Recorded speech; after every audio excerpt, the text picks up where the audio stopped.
ಕಾಂಗ್ರೆಸ್ ಸರ್ಕಾರ ನಾವೆಲ್ಲ ಈಗ ಬಸ್ ಖರೀದಿ ಹೇಳ್ತಾಯಿದ್ರು, 3,000 5,000 ಬಸ್ ಏನೋ ಖರೀದಿ ಮಾಡ್ತಾ ಇದ್ದೀರಿ ಅಂತ. 5,000ನ ಹಾಂ 5,000 ಬಸ್ ಖರೀದಿ. ಇನ್ಮೇಲೆ ಬಸ್ ಖರೀದಿ ಮಾಡಬಾರ್ದು. ಮಳೆ ಬಂದರೆ ದೋಣಿಗಳು ಖರೀದಿ ಮಾಡಿಬಿಡೋದು ಬೆಸ್ಟು. ಬಸ್ ಖರೀದಿ ಬದಲು ದೋಣಿಗಳನ್ನೂ ಸೇರಿಸ್ಕೊಬೇಕೀಗ.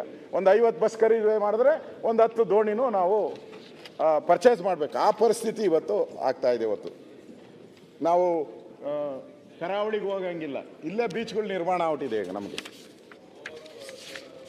ಅಲ್ಲೇ ಗೋವಾನೂ ಇಲ್ಲ, ಕೇರಳನೂ ಇಲ್ಲ, ನಲುಗಿದ ಬೆಂಗಳೂರು.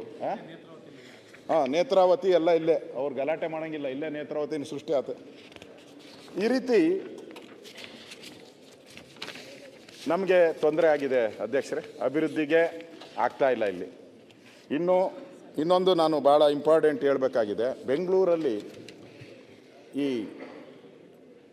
ಮರಗಳು ಮಳೆ ಬಂದಾಗ ಮರ ಬಿದ್ದು ಪ್ರತಿ ಮಳೆಯಲ್ಲೂ ಸುಮಾರು 4ರಿಂದ 5 ಜನ ಸಾಯ್ತಾಯಿದ್ದಾರೆ. ಬೆಂಗಳೂರು ಅಂತ ಸಿಟಿಯಲ್ಲಿ 4ರಿಂದ 5 ಜನ ಸಾಯ್ತಾರೆ. ಇದು ಅವಮಾನ ನಮಗೆ. ನಾನು ಕೇಳಿದೆ ಅಧಿಕಾರಿಗಳನ್ನ, ಏನಪ್ಪ ನಿಮ್ಮ ಸ್ಥಿತಿ ಅಂತ. ಅದಕ್ಕೆ ಅವ್ರು ಏನು ಹೇಳಿದ್ರು ಅಂದರೆ, ಒಂದು ಕಾನ್ಸ್ಟಿಟ್ಯೂನ್ಸಿಗೆ 5 ಜನ ನೆಟ್ಟಿದ್ದೀನಿ ಅಂತ. ಮರಗಳು ಎಷ್ಟಿದೆ? 3ರಿಂದ 4 ಲಕ್ಷ ಮರಗಳಿದೆ ಒಂದೊಂದು ಕಾನ್ಸ್ಟಿಟ್ಯೂನ್ಸಿಯಲ್ಲಿ. More than that. ಆ 4 ಲಕ್ಷ ಜನ ಇದನ್ನು ಮರನ ಟ್ರಿಮ್ ಮಾಡೋಕ್ಕೆ 5 ಜನ. ಇವತ್ತು ಮರಗಳು ಬಿದ್ದು ಕಾರಲ್ಲಿ ಕೂತಿದ್ದರು ಫ್ಯಾಮಿಲಿನೇ ಸತ್ತೋಗಿದ್ದಾರೆ. ಆಟೋಗಳ ಮೇಲೆ ಬಿದ್ದು ಪಾಪ ಬಡವ್ರ ಆಟೋನೂ ಹೋಯ್ತು, ಅವ್ನ ಡ್ರೈವರು ಸತ್ತೋದ. ಅಂದರೆ ದುಡ್ಡಿಲ್ಲ ಇವ್ರ ಹತ್ರ, ಹಣ ಇಲ್ಲ, ಡೆವಲಪ್ ಮಾಡೋಕ್ಕೆ ಹಣ ಇಲ್ಲ. ಈಗ ಆ ಟ್ರಿಮ್ ಮಾಡಿದರೆ ಯಾರು ಸಾಯ್ತಾನೆ ಇರಲಿಲ್ಲ. ಟ್ರಿಮ್ ಮಾಡೋಕ್ಕೂ ಇವ್ರ ಹತ್ರ ದುಡ್ಡಿಲ್ಲದಂಥ ಪರಿಸ್ಥಿತಿಯಲ್ಲಿ ಇವತ್ತು ನಾವು ನೋಡ್ತಾ ಇದ್ದೀರಿ. ಇದರಿಂದ ನನಗನ್ಸ್ತೈತೆ ಬೆಂಗಳೂರು ಒಂದು ರೀತಿ ಹಣ ಇಲ್ಲದೆ ಇವತ್ತು ಅಭಿವೃದ್ಧಿ ದೃಷ್ಟಿಯಿಂದ ನಾವು ಸ್ಲೋ ಆಗ್ತಾ ಇರೋವಂಥದ್ದನ್ನು ನಾವು ಇವತ್ತು ನೋಡ್ತಾ ಇದ್ದೀರಿ.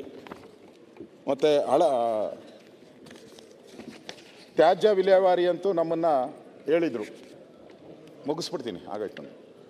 ತ್ಯಾಜ್ಯ ವಿಲೇವಾರಿಗೆ ಬಂದಾಗ ಕಸ ನಮ್ಮನ್ನು ಬೈದರು ಅಂದರೆ, ಈ ಅಮೇರಿಕಾ ಪತ್ರಿಕೆಯಲ್ಲೂ ಕೂಡ ಏನೋ ಗಾರ್ಬೇಜ್ ಬೆಂಗಳೂರು ಅಂತ ಆಯಿತು. ಬೆಂಗಳೂರು ಒಳಗಡೆ ಗಾರ್ಬೇಜ್ ಇದೆ ಅಂತ ಹೇಳಿ ಅಮೇರಿಕಾ ಪತ್ರಿಕೆಯಲ್ಲೇ ಬಂತು. ಇವತ್ತೇನಾಗಿದೆ, ಗಾರ್ಬೇಜ್ ಒಳಗಡೆ ಬೆಂಗಳೂರು ಸೇರ್ಕೊಂಬಿಟ್ಟಿದೆ. ಶಿವಕುಮಾರ್ ಹೇಳಿದ್ರು ನಮ್ಮ ಕೈ ಸಾಧ್ಯನೇ ಇಲ್ಲ ಅಂತ.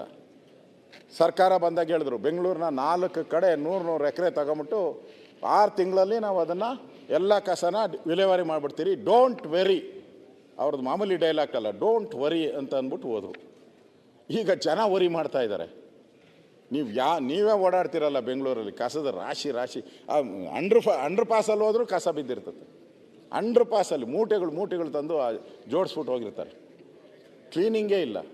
ನನಗನ್ಸ್ತೈತೆ ಅವ್ರಿಗೂ 4 ತಿಂಗಳಿಂದ ಸಂಬಳ ಕೊಟ್ಟಿಲ್ಲೋ ಏನೋ ಅಂತ ಕೇಳಿದೆ. 4 ತಿಂಗಳಿಂದ ಸಂಬಳ ಕೊಟ್ಟಂಗಿಲ್ಲ. ಇದಕ್ಕೂ ಏನು ಪಾರ್ಕ್ಗಳಲ್ಲಿ ಮೇಂಟೆನೆನ್ಸ್ ಮಾಡ್ತಾರ, ಅವ್ರಿಗೂ ಸಂಬಳ ಕೊಟ್ಟಿಲ್ಲ. ಈ ಪರಿಸ್ಥಿತಿಯನ್ನು ನಾವು ನೋಡ್ತಾ ಇದ್ದೀರಿ.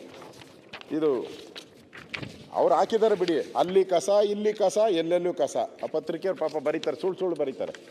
DK ಶಿವಕುಮಾರ್ ಸತ್ಯ ಹೇಳ್ತಾರೆ, ಪತ್ರಿಕೆಯವರೆಲ್ಲ ಸುಳ್ಳು ಬರೀತಾರೆ. ಅದಕ್ಕೆ ಈ ಥರ ಕಸ ಕೂಡ ಇವತ್ತು ಹೋಗಿರೋದನ್ನು ನಾವು ನೋಡ್ತಾ ಇದ್ದೀರಿ. ಇನ್ನು ನಾನು ಕೊನೆಯದಾಗಿ ಹೇಳೋವಂಥದ್ದು, ನೀವು ಅಭಿವೃದ್ಧಿ ಮಾಡಬೇಕಾಗಿತ್ತು. 2 ವರ್ಷ ನಿಮಗೆ ಸಮಯ ಅಂದರೆ, ಒಂದು ಹನಿಮೂನ್ ಪೀರಿಯಡ್ ಅಂದರೆ ನಿಮಗೊಂದು 6 ತಿಂಗಳು ಇರ್ತೈತಪ್ಪ. ಹನಿಮೂನ್ ಪೀರಿಯಡ್ ಆಯಿತು, ಮಕ್ಕಳು ಸ್ಕೂಲ್ಗೆ ಹೋಗ್ತಾವ್ರೆ.